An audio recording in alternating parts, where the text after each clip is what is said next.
আমার সঙ্গে এত বড় একটা দুর্ঘটনা ঘটবে আমি চিন্তাও করতে পারি নাই।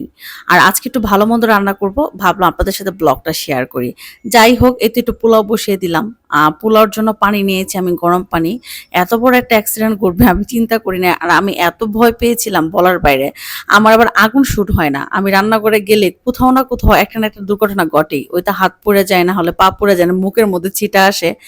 এই যে এত বড় ঘটনাটা ঘটেছে, আমি সিরিয়াস ভয় পেয়েছি জানেন, একটা অ্যাক্সিডেন্টও করতে পারতো।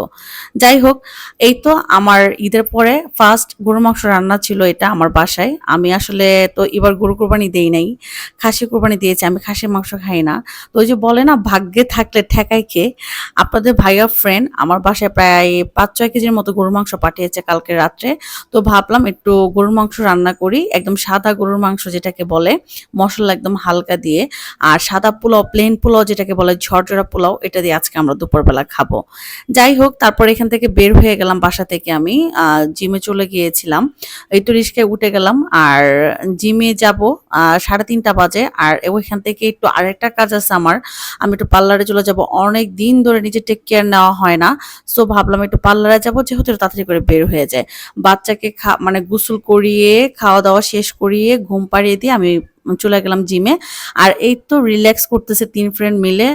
অনেকদিন পর দেখা হলো, একটু গল্প করলাম। এটাকে বলে মাইন্ড ফ্রেশ, যে আমরা এত মেন্টালি স্ট্রেসে থাকি যে একটু গল্প করলে খুব ভালো লাগে।